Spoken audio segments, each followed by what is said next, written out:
সে তো শুধু সাদাবাজ না, সে চরম মিথ্যাবাজ একটা মানুষ। চোখের সামনে মিথ্যা কথা বলে দেবে। এটা তো সাংবাদিকরাও কয়েকবার তাকে প্রশ্ন করছে, ধরছে। শেখ হাসিনা চলে আসবে কি আসবে না সেটার চাইতে প্রশ্নটা হলো আজকে হামলার ঘটনা কাদের দ্বারা সংঘটিত হলো, কারা সশস্ত্র এখানে প্রস্তুতি নিয়েছিল, ইসলামী ছাত্র শিবিরের অবস্থান কি ছিল, সেগুলো মিডিয়ার মাধ্যমে সবই পরিষ্কার।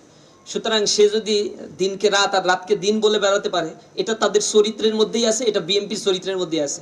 আমরা বারবার বলছি তাদের কথা এবং কাজের ভিতরে কোনো মিল নাই। তাদের একবার টপ টু বটম সব নেতাকর্মীর চরিত্রই এক, বলে একটা করে আর একটা। এটা গণভোটের ক্ষেত্রে, এটা জুলাই সনদ বাস্তবায়নের ক্ষেত্রে, এখন বর্তমান মানুষকে ধোকা দেওয়ার ক্ষেত্রেও এরা সবচেয়ে বেশি পারঙ্গম একটা রাজনৈতিক দল। সুতরাং তাদের চালাচামুন্ডা যারা আছে তাদের চরিত্র এমন হবে, এটা খুবই স্বাভাবিক। সুতরাং তাকে নিয়ে আমি আর খুব বেশি কথা বলতে চাই না। তার কথার ভ্যালু কোথায় আছে, তাকে কেন পালা হয়, কি কারণে তাকে এখনো পর্যন্ত দলে রাখা হয়েছে, এত অ্যালিগেশন থাকার পরেও এগুলো জাতির কাছে স্পষ্ট। এই চাঁদার, সে যা চাঁদাবাজি করে পুরান ঢাকায়, এই চাঁদার ভাগ বাটোয়ারা কোথায় কিভাবে যায়, এগুলো জাতির সবাই আসলে ক্লিয়ার, সবাই জানে। সুতরাং তার কথা 4 পয়সা মূল্য আমাদের কাছে নাই। মূল ফ্যাক্টটা সংবাদ মাধ্যমে আপনারা প্রচার করেছেন, সাংবাদিকদের মাধ্যমে উঠে এসেছে। যদি সরকারের বিবেক নাড়া দেয়, যদি সরকার মনে করে তাদের কোনো রেসপন্সিবিলিটি আছে, তাহলে সেটা তারা পালন করবে। অন্যথায় জনতা তাদের যে জবাব দেয়ার, ছাত্র জনতা তাদের সেই জবাবটা সময় অনুযায়ী দিয়ে দেবে ইনশাল্লাহ। আমরা গ্রেপ্তারের তথ্য এখনো সংগ্রহ করছি। আমাদের জানা মতে একজন আলিয়া মাদ্রাসার একজন দায়িত্বশীলকে গ্রেপ্তার করা হয়েছে। পাশাপাশি মামলার ব্যাপারটা বললেন, আমরা প্রশাসনের এখন পর্যন্ত মামলা করি নাই, কারণ এর পূর্বেও মামলা করে কোনো ধরনের প্রতিকার আমরা পাই নাই, এর কোনো ব্যবস্থাও নেওয়া হয় না। আর প্রশাসনকে আমরা বারবার নক দিয়েছি, প্রশাসন আমাদেরকে সাড়া দেয়নি।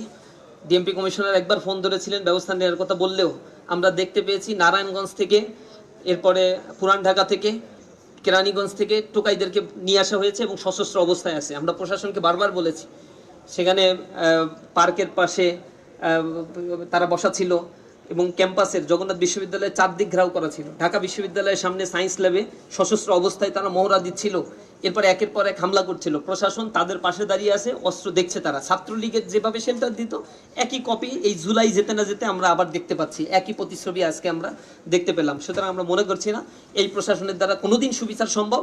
আর ছাত্র দলের বা যুব দলের কাউকে গ্রেপ্তার করার সক্ষমতা এই নপুংসক প্রশাসনের আছে, আমাদের কাছে এটা মনে হয় না।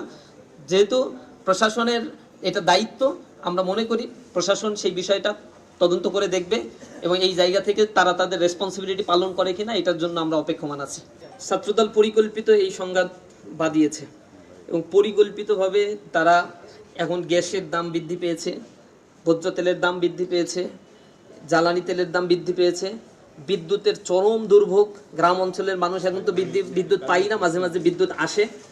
এমন পরিস্থিতিতে যখন 400 টাকা কাঁচামরিচের দাম, এই পরিস্থিতিতে জনগণের দৃষ্টি অন্যদিকে ফেরানোর জন্য এর আগেও যখন তেলের দাম বৃদ্ধি পেয়েছিল, আপনারা দেখেছেন বিভিন্ন জায়গায় হামলা করা হয়েছিল, হামলা টামলা করে মিডিয়ার ফ্রেমিংগুলো অন্যদিকে নেওয়ার চেষ্টা করা হয়েছে। আমার মনে হচ্ছে একই কারণ এখানে বিদ্যমান। আর আওয়ামী লীগের সভানেত্রী বা পতিত স্বৈরাচার ফ্যাসিস্ট হাসিনা কালকে বক্তব্য দিবেন, এ কারণে আজকে পরিস্থিতি মিডিয়ার দৃষ্টি আকর্ষণ অন্যদিকে নিয়ে যাওয়ার জন্য পরিকল্পিত এই হামলা ছাত্র দলের দ্বারাই সম্ভব। কারণ ছাত্র দলের প্রত্যেকটা কমিটিতে অন্তত 50টা কমিটির তালিকা আমাদের কাছে আছে, যেখানে পুরাতন ছাত্রলীগকে পুনর্বাসিত করা হয়েছে। সুতরাং তারা চায় এই জায়গাগুলোতে অন্য আলাপ আসুক এবং এই জুলাইয়ের সময় ফ্যাসিবাদের যে আলাপগুলো, এই স্বৈরাচারের আলাপগুলো, গণহত্যার বিচারের আলাপগুলো, জুলাই সনদের আলাপগুলো, গণভোটের আলাপগুলো, এইগুলো ম্লান হয়ে যায়। এই কারণেই পরিকল্পিতভাবে বিভিন্ন জায়গায় তারা হামলার চেষ্টাগুলো করেছে। আমরা মনে করছি এর দায় দায়িত্ব সম্পন্ন বিএনপি ছাত্র দলের উপরে।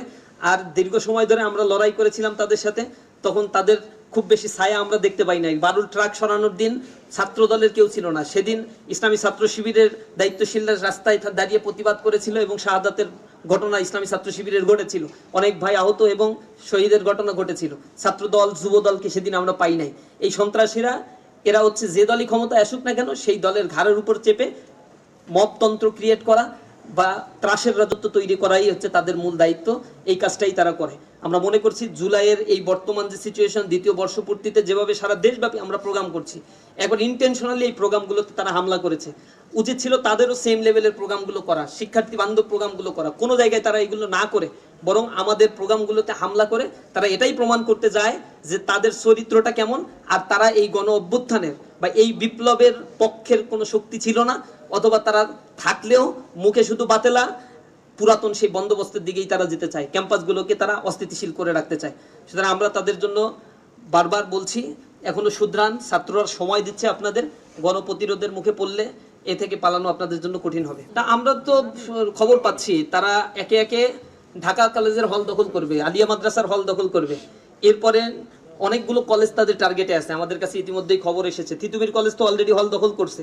কুমিল্লা বিশ্ববিদ্যালয়ে গণরুম কালচার তারা ফেরত নিয়ে আসছে, তারা 24 জনের মতো গণরুমে রেখেছে। সেখানে এই নিউজ আসছে, ছাত্ররা সেখানে প্রতিবাদ করছে, প্রতিরোধের মুখে তারা সেই গণরুম ছাড়তে বাধ্য হয়েছে।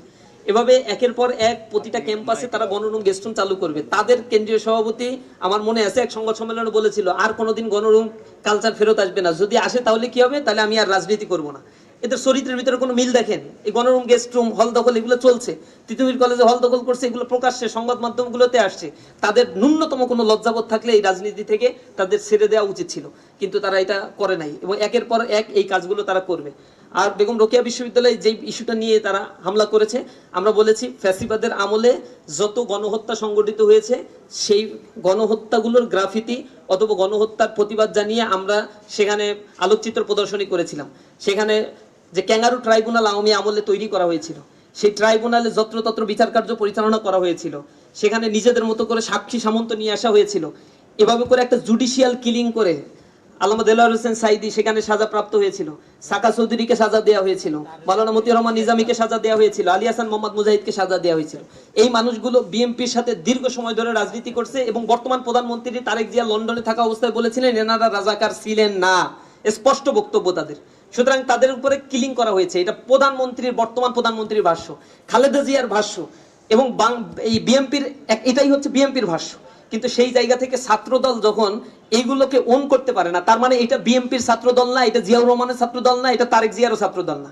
এগুলোর একমাত্র ধর্ম হচ্ছে ফাসাদ তৈরি করবে, সন্ত্রাসী তৈরি করবে। এ কারণেই তারা মূলত এই হামলাগুলো করেছে এবং তাদের যে ব্যক্তিগতভাবে যে দলটা করে, জাতীয়তাবাদী আদর্শটা যে আসলে কি, এই দেশকে যে তারা কি দিতে চায় এগুলো তারা জানে না। তাদের মূল কথা হচ্ছে শিবির প্রতিহত করতে হবে, যে গঠনমূলক কাজই করুক না কেন। সেই জায়গা থেকেই তারা হামলা করেছে। বেগম রোকেয়া ওই ইস্যু নিয়ে না হলে বুঝলাম হামলা করেছে, কিন্তু জগন্নাথ বিশ্ববিদ্যালয়ে কি কারণে তারা হামলা করেছে, ঢাকা আলিয়ায় কি কারণে তারা হামলা করেছে, অথবা ঢাকা কলেজে হামলা করেছে তো দোয়া অনুষ্ঠান, শহীদদের জন্য এবং আহতদের জন্য দোয়া অনুষ্ঠানে হামলা করেছে। কতটা নিকৃষ্ট হতে পারে এই ছাত্র সংগঠনটা, আজকে তাদের কর্মকাণ্ডের মাধ্যমে তারা প্রমাণ করেছে নিকৃষ্টতার চূড়ান্ত পর্যায়ে এখন তারা পৌঁছে গিয়েছে। তাদের ভিতরে ন্যূনতম মনুষ্যত্ব বোধ এবং ন্যূনতম ছাত্রদের প্রতি দায়বোধ নাই।